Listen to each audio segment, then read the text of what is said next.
सभी को नमस्कार। आप सभी का बहुत बहुत स्वागत करती हूँ मैं हिंदी की ऑनलाइन क्लास में। हिंदी कक्षा 10 और पाठ है सूरदास। तो इसमें हम एमसीक्यू क्वेश्चन है वो देखेंगे कि एमसीक्यू क्वेश्चन में किस प्रकार से जो है, इस बार पैटर्न भी चेंज है तो मोस्ट ऑफ क्वेश्चन है वो एमसीक्यू आएंगे।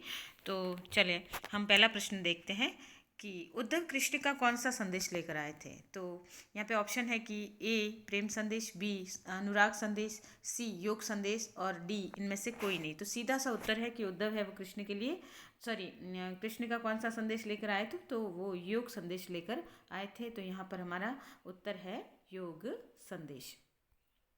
फिर प्रश्न है कि कृष्ण की संगति में रहकर भी कौन उनके प्रेम से अछूते रहे थे, उद्धव, गोपियाँ, राधा या इनमें से कोई नहीं।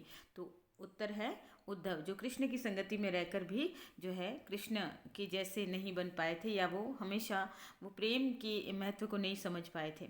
उद्धव के व्यवहार की तुलना किसके पत्ते से की गई है, तो सूरदास जी के पद के अनुसार उद्धव के व्यवहार की तुलना है वो अबसद के अनुसार कि पीपल के, या बी कमल के, सी केला के, या डी है नीम के। तो उद्धव के व्यवहार की तुलना है वो कमल के पत्ते के समान की गई है, जिसमें वो पानी में रहकर भी वैसा ही बना रहता है, उसको किसी का पानी का कोई असर नहीं पड़ता।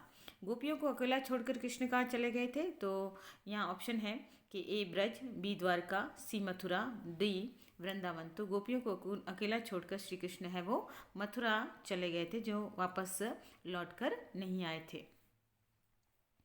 फिर प्रश्न है कि गोपियों का कृष्ण का व्यवहार कैसा प्रतीत होता है, उदार या फिर बी छलपूर्ण, सी निष्ठुर, डी इनमें से कोई नहीं। तो गोपियों का श्री कृष्ण का व्यवहार गोपियों को छलपूर्ण है वो जो है प्रतीत होता है, क्योंकि उनके अनुसार कि कृष्ण जो है उनके साथ छल करके चले गए और वापस अभी तक लौट कर नहीं आए हैं। गोपियाँ स्वयं को क्या समझती है, डरपोक समझती है, ए बी निर्बल समझती है, सी अबला समझती है, डी साहसी समझती है। तो गोपियाँ स्वयं को पाठ के अनुसार अबला स्त्री है वो समझती है।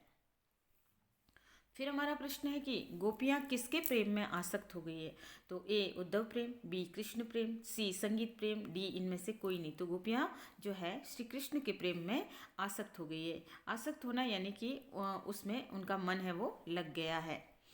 फिर अगला प्रश्न कि इनमें से किस पक्षी की तुलना गोपियों से की गई है, सूरदास जी के पद के अनुसार कि ए कोयल पक्षी से, ए कोयल पक्षी से, बी मोर पक्षी से, सी हारिल पक्षी से, डी चकोर पक्षी से। तो उत्तर है सूरदास जी के पद के अनुसार कि जो है हारिल पक्षी से की गई है। गोपियों ने जो है श्री कृष्ण को हारिल की लकड़ी के समान कहा है। फिर है किसने प्रेम की मर्यादा का उल्लंघन किया है, ए गोपियों ने, बी उद्धव ने, सी राजा ने, डी कृष्ण ने। तो यहाँ पे प्रेम की मर्यादा का उल्लंघन है वो श्री कृष्ण ने किया है, जो गोपियों के साथ तो प्रेम तो किया, साथ में उनके साथ छल करके छोड़कर चले गए, वापस लौट कर नहीं आए, यहाँ तक कि उन्होंने गोपियों की सुधि भी नहीं ली। कृष्ण का योग संदेश लेकर कौन आए थे, ए उद्धव जी, ब बलराम, स या सी सेवक, डी इनमें से कोई नहीं। तो कृष्ण का संदेश लेकर उद्धव आए थे, जो कि उनके मित्र थे कृष्ण के, और वो योग का संदेश लेकर आए थे। फिर प्रश्न है कि योग का संदेश गोपियों को कैसा लगा, ए मनभावन, बी रुचिकर, सी कड़वी ककड़ी, डी मिठाई के समान। तो गोपियों को श्री कृष्ण का संदेश है वो कड़वी ककड़ी के समान है वो लगा है। ठीक है। फिर है सूरदास ने हरि की तुलना किससे की है, हरि अर्थात श्री कृष्ण के लिए हरि शब्द कहा गया है। तो ए गरुड़ के पंख से, ब बाज के पंजे से, तोते की चोंच से, या फिर हारिल की लकड़ी से। तो सूरदास ने हरि की जो तुलना है वो हारिल की लकड़ी से, हारिल की पक्षी की लकड़ी से की गई है।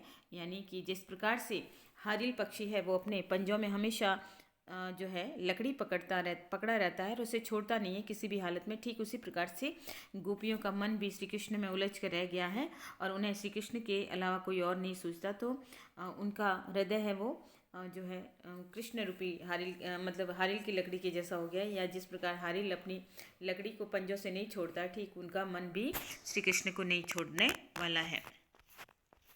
फिर अगला प्रश्न है कि गोपियाँ सपने में सोते जागते दिन रात क्या करती है, तो ए काना काना, बी शिव शिव, और सी राम राम, और जो है डी है वो पिए पिए। तो श्री कृष्ण को सिमरती रहती हैं गोपियाँ, तो ऐसे में सोते जागते दिन रात है वो काना काना करती रहती है। ठीक है। फिर प्रश्न है हमारा कि उद्धव गोपियों को क्या संदेश देने के लिए आए थे या गए थे। तो राम भक्ति का, या फिर बी शिव भक्ति का, सी इंद्र भक्ति का, या योग साधना का। तो उद्धव है वो गोपियों को योग साधना का संदेश देने के लिए गए थे। फिर प्रश्न है कि सूरदास के पदों में अति बड़भागी किसे कहा गया है। तो जैसे सूरदास के पद के अंदर क्वेश्चन आया था हमारा, या प्रश्न आया था अति बड़भागी, तो एक गोपियों को, उद्धव को, सी श्री कृष्ण को, या फिर डी यशोदा को। तो यहाँ पे गोपियों ने ही उद्धव को अति बड़भागी कहा है। अति बड़भागी यानी तुम तो बड़े भाग्यशाली हो, क्योंकि तुम प्रेम की जो है भावना से अछूते रहे हो। उद्धव को बड़भागी कहने में कौन सा भाव है वो निहित है। तो यहाँ पर क्या बड़ाई का, ए बड़ाई का, बी क्रोध का, सी लड़ाई का, और डी वो व्यंग्य का। तो यहाँ पे गोपियाँ उद्धव को जो बड़भागी कहती है उसमें उनका व्यंग्य का भाव है कि तुम तो बड़े बड़भागी हो कि तुम श्री कृष्ण के पास रहे, लेकिन तुम्हें श्री कृष्ण की जो है प्रेम और अनुराग की भावना भी तुम्हें नहीं छू पाई।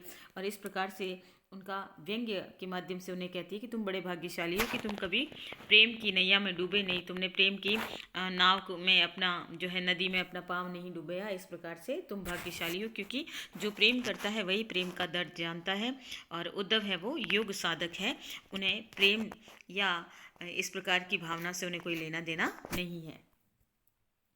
फिर प्रश्न है कि सू तो व्याधि हमको ले आए। यहाँ व्याधि शब्द का क्या अर्थ होता है। तो व्याधि का अर्थ क्या शिकारी होता है, ए बी रोग, सी परेशानी, और डी ब्याज। तो व्याधि का अर्थ होता है रोग। ठीक है ना।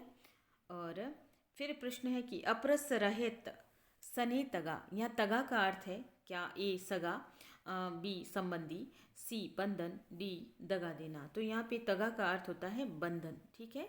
तो स्नेह तगाते यानी तुम तो प्रेम के बंधन से अछूते रहे हो, गोपियाँ ये कहती है। गुर चाटी ज्यों पागी।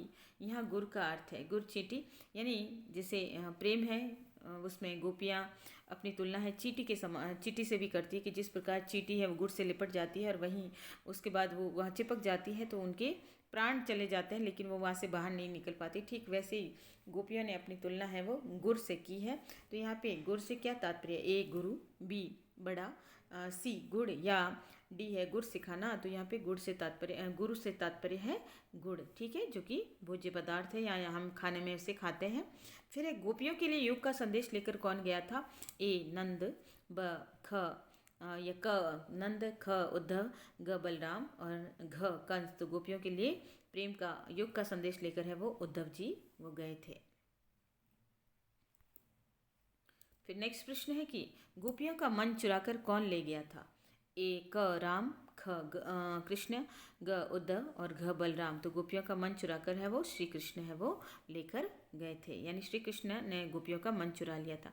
गोपियों के अनुसार पहले से ही चतुर कौन है, क बलराम, ख दुर्योधन, ग श्री कृष्ण, और घ परशुराम। तो गोपियों के अनुसार सबसे पहले से ही चतुर है वो श्री कृष्ण है कि उनके साथ जो है प्रेम का रास जो है प्रेम की रास लीला रची और साथ में उनसे प्रेम किया और बाद में उन्हें अकेला छोड़कर चले गए।